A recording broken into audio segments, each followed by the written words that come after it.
Welcome back, ladies and gentlemen, to our second game. I hope you've had a look at the example game that I posted. If you've had a look at the example game I posted, that's the type of game that we're going to be building. We're going to add a few different features to it in order to make it a little more user-friendly. First thing we're going to do is make a play button for this game. We're not going to start the game on this flag all the time. Start the game on the flag all the time is great when you're building the game, but a little not so great when the game is finished. So in order to do that, first thing we're going to do is come over here and we're going to get rid of the default sprite. And then we're going to need something in order to turn it into a button. So to turn it into a button, we're going to come here to the library and we're going to click on that and we're going to find ourselves a useful button. Well, there's a round button that works. There is this blue button and this button over here. It doesn't matter to me which button you choose. I'm going to grab the blue button.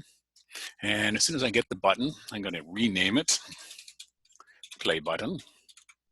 That'll be nice and useful to us. And not only am I going to rename it play button, I'm going to set it at 0, 0, right smack dab in the center of the screen. Now, it doesn't say anything, so that's not overly useful to us. So we're going to go to this button. We're going to change it a bit. So to go over and change it, we're going to go to its costumes. And in its costumes, you'll notice it's got two costumes. It's got an orange and it's got a blue. You can choose whichever one. Actually, we can get it to actually change as we click on things. But what I'm going to do is I'm going to take my text here. I'm going to actually change my colors here to a very bright yellow. So what I'm going to do is I'm going to add some text to the top of this button. So I'm going to grab my text. I'm going to click right on top. And it's going to write play right on top of that. Now, once I click off there, this play will now allow me to move it, and I'm going to sort of center it as best as I can on this sprite. See how it looks when I click off. It looks really good to me. I can also, if I wanted, add that to this part. If I want the button to make it look like it's been pressed, I'm not going to worry about that right now because it's just going to, I can come back and I can change those kinds of things later. Now, in the code, how are we going to code our play button to work? Well, first of all, coding our play button to work, we're going to go to events, and we're not going to do the when flag clicked this time.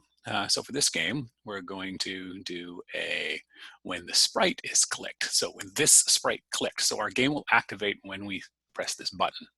What do we want it to do? Well, we're going to have it broadcast a message. So first thing we're going to do, go pull in this broadcast message, and we're going to make a new message, and that new message we will call START, start. So it's going to be the start message. Doesn't matter if it's lowercase or partially uppercase, it does not matter. So it's going to be the start message. So when other sprites receive this, they will know that they need to start doing what they're doing.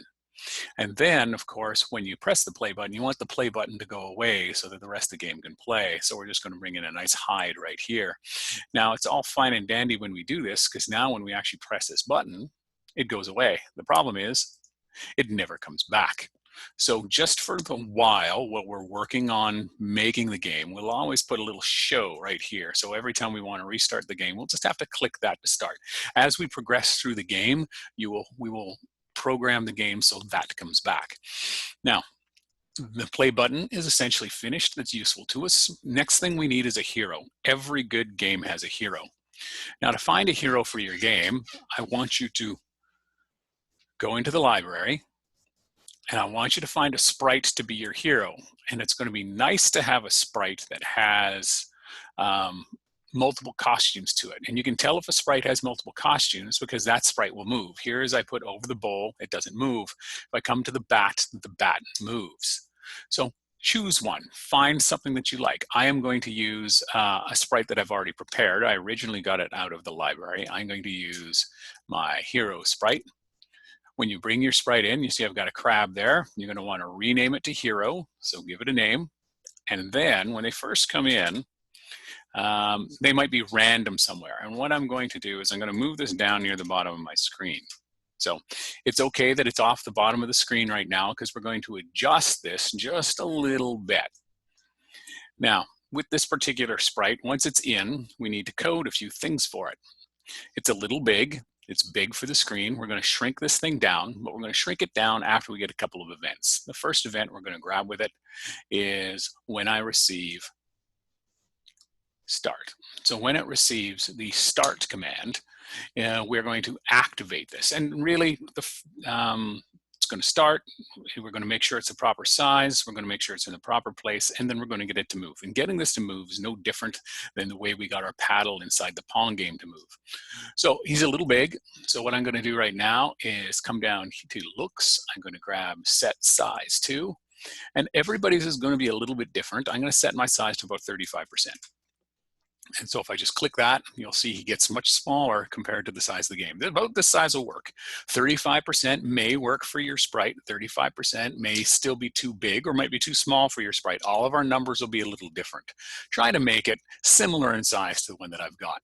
Another thing you're going to want to make sure is there's a little gap between my sprite and the bottom of the screen. So make sure when you position it, mine's at 0, -170, I got a little gap. You're going to want to make sure that yours also has a bit of a gap towards the bottom of the screen. Next thing we're going to do is work on getting this thing to move. We can also ensure that every time we start the game, that it always starts at the exact position we want. So in order to make sure it starts in the exact position we want, we're going to go to XY. And if we already have it positioned there, the code will already nicely be in place. But every time the game starts, no matter where this sprite stops, it'll go to 0, Y, -170. To get them to move left and right is no different than we got our paddle moving left and right. We're just going to bring in a forever loop. We're then going to use 2 if statements for this. We'll bring in a first if statement.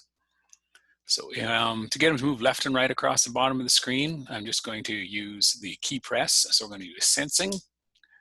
If key, I'm going to use the right and left arrow. So if key right arrow is pressed, then we are going to move 10. Well, we'll move 15 steps, but we'll bring in the move 10 steps and we'll make it 15. And then I'll just right click on this code and duplicate it. So I have a whole second set of exactly the same code. I'll plug it right in underneath and I'll change this to left arrow. And I'll make that -15 steps. Okay, once that's done, ladies and gentlemen, let's press this button and see what happens. All right, our hero moves left and right. He will not move up and down. We just need him to move left and right. And you'll notice that the play button went away when we hit the play button. Now, what we'll also notice is that when we stop the game and we go back to the play button, and we show that play button, the crab or your hero shows up immediately at the beginning of the game. We'll change that later on. We will have when the game is done, these guys will eventually be hidden. We can start them with the default hidden and have them show up when the game starts. It's fairly straightforward. Let's see how we do that. Really quick, we can just bring in a looks hide for now. If I do that, my crab goes away. My hero goes away. But what I can do is I can nicely come up here. So when he receives start, that crab will show just like that. Now, we will automate it a little further on in the game, but just so you see right now that we'll have those things change. Next up, what we're going to do is in our next little video, we'll get our hero shooting. We're going to pick a hero shot and we'll get that shot moving around the screen, followed by getting some enemies and getting them moving around the screen.